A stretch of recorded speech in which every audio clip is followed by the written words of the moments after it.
Welcome to Old Souls Travel. We are going to do something a little bit different today. We're going to start doing things that help you travel.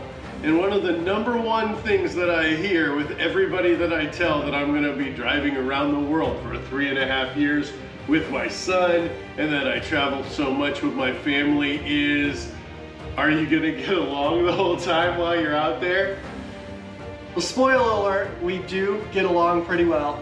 We've been traveling for quite a while, and you know, we've got some similarities. Luckily, we have a lot of similarities, but there are still some differences, so sometimes it can be a little tricky. But overall, man, I love traveling with you and with you as well, Victoria. Traveling is probably the best part of my life. Yeah, and it is a lot of fun, but it can be tricky, especially if you have a large group or a family, because of different personalities, different preferences. So we're going to share with you today our 4 tips for planning a perfect family vacation.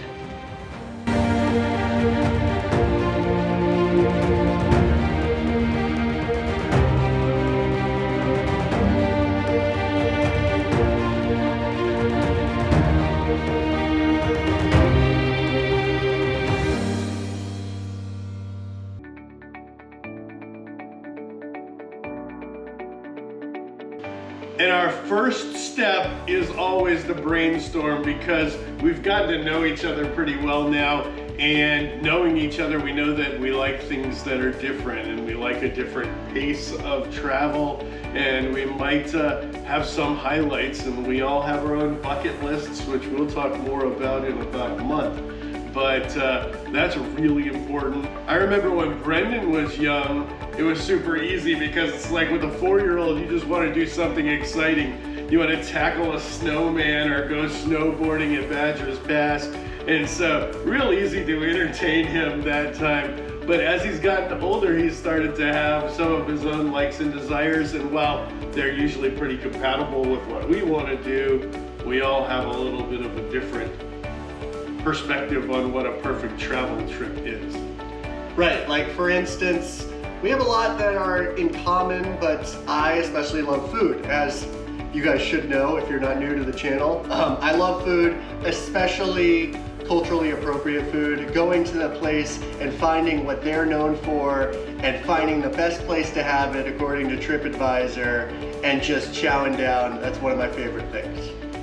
I also love the beach. I've grown up near the beach almost my entire life, so travel plus beach is just awesome. I also love, you know, waterfalls. Pretty much anything near the water is my happy place. We all kind of have the water in common. I know some of Victoria's favorite things definitely have to do with the water too. Right, and final thing that I just absolutely love about traveling is not only traveling, seeing other cultures, but really trying to put yourself in that position. Like if it's not just staying in an Airbnb in the middle of the suburbs, to live how they live, to going to the special celebrations and really experiencing culture firsthand. I think that's the unique thing about travel and probably my favorite part. Yeah, I would agree with that.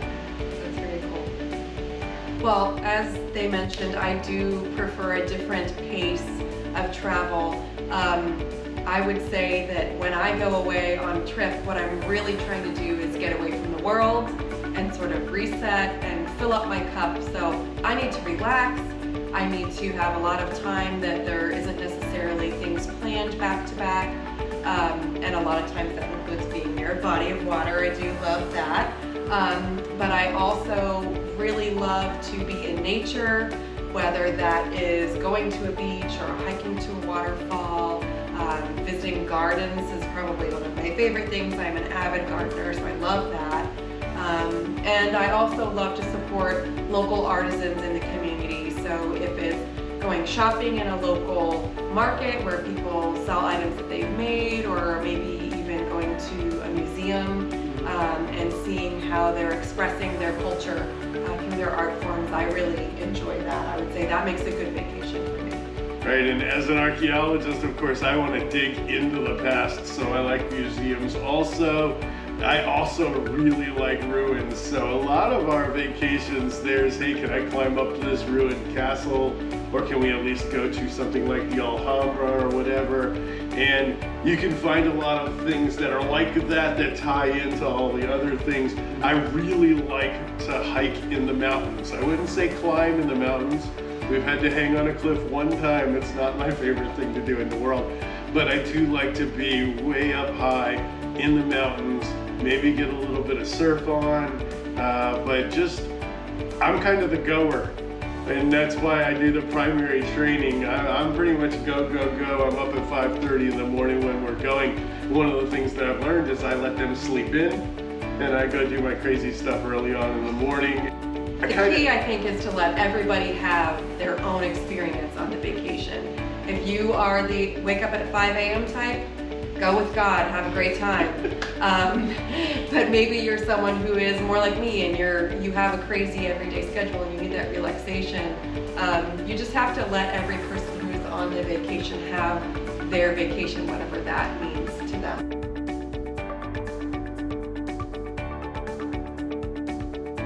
And our second step is to do your research, right? I mean, we were talking about having a bucket list. Luckily, all three of us have a bucket list, and that really makes research much easier when you can see what everybody likes on this Excel sheet and then compare it to the places that you would want to go to.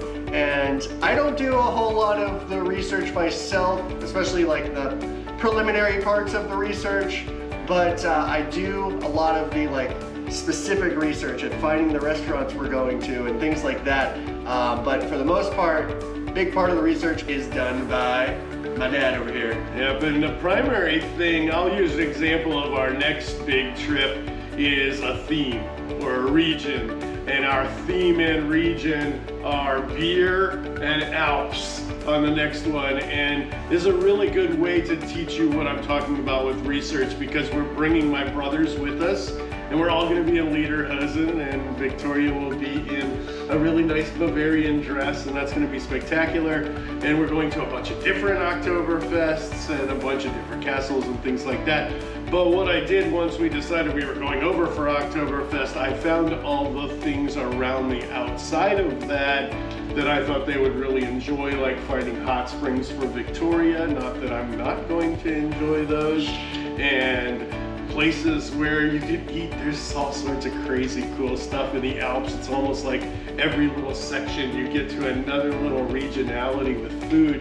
And that was a whole lot of fun for me because I enjoy the research side, but we're just getting to the point now where I'm actually handing it off to him so that he can do the like down and dirty, where are we eating type of stuff.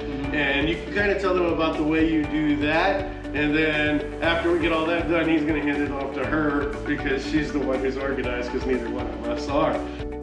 My job essentially is to take all that information and then break it down into the specifics. My favorite part is actually finding the best food. So I'll go on blogs, I'll watch vlogs, I'll look at reviews online from websites and try to figure out what the local favorites are there. And then I'll go on websites like TripAdvisor and figure out where the best restaurants are that serve those dishes, and then I can actually break it down into like an itinerary. And then I also do that for activities. A lot of times Dad does a lot of the big activity planning, but for like smaller trips where we have little breaks in time, a lot of times I get to find some of those fun little activities to do that are kind of a half-day trip. And I enjoy doing that a lot. And then once we have all of those ideas and we have a basic itinerary, then goes Victoria's job. These two would be lost without me, y'all. They're not very organized. And so what I have started doing on all of our trips is taking all those confirmation numbers, all of those company names, all of those email addresses and phone numbers and addresses and all those different things, and putting them into a spreadsheet based on when we're going to go see them, contact names, all of those things, and I'll actually put them into a spreadsheet. And I know it's old-fashioned, but I will email it and print it, because ultimately lost. Maybe even a couple of times it gets lost. So I have backups to the backup to the backup. And it really is very helpful so that when you're freaking out because your flight was late all of a sudden and you can't get access to the internet, you have it printed right there where you were going, who you're going to talk to, and your directions. And if you want any of like our templates for our bucket list, or if you want to see like a sample of what we've got at the end and try to put it together like she does, which is challenging, we would love to share one with you.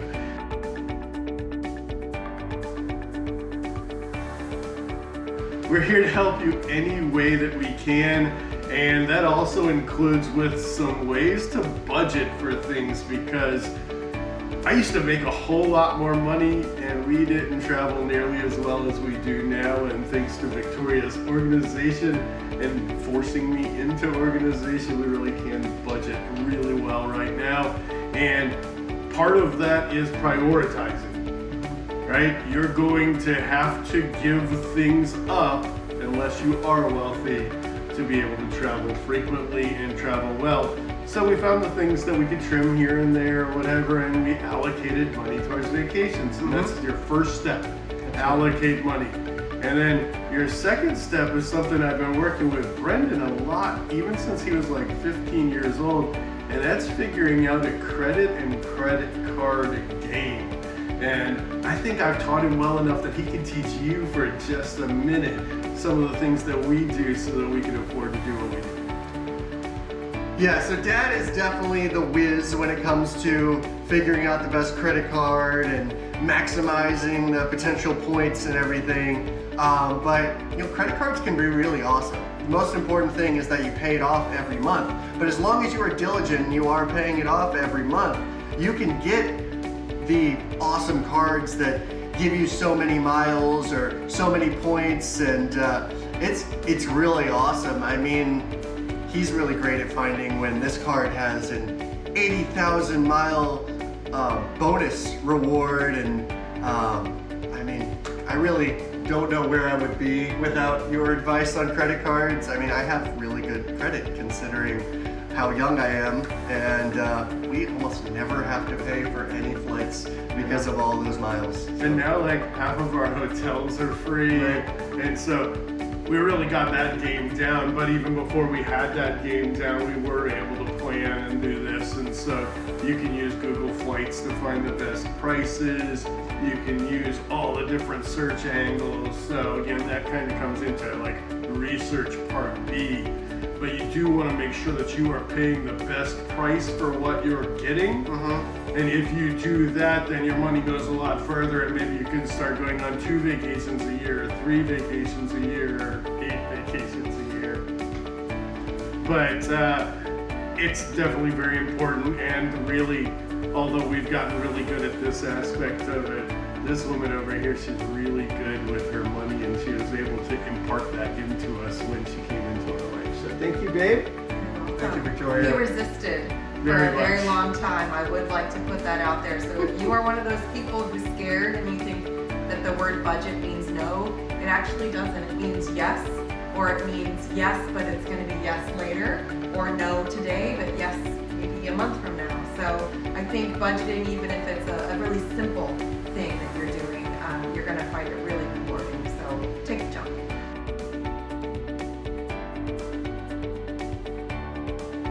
And your final step is book the daggum thing. Don't Book sit them there and down. head and haw. You did the research, you found the best prices. They might change in 15 minutes, Yeah. all right? Especially if you're not using an incognito window. If you don't know what that means, you ask me down below too. Because when you are searching these things, you need to do it in an incognito window. It's probably one of my best hacks, because once they know that you're searching for it over and over again, the price just goes like this. They ain't dumb, and they make their money in one way or the other. So incognito, book it when you find a really good price. And if you're worried because you're booking it 6 months or 8 months in advance, then do something that makes it refundable, or get yourself insurance or whatever things do come up. But just get out there. there should be nothing keeping somebody who's smart with their money from traveling, because there's so many people that want to give you free travel or free opportunities to travel. So let's get going, let's get out there, let's do it responsibly, and find yourself on the journey.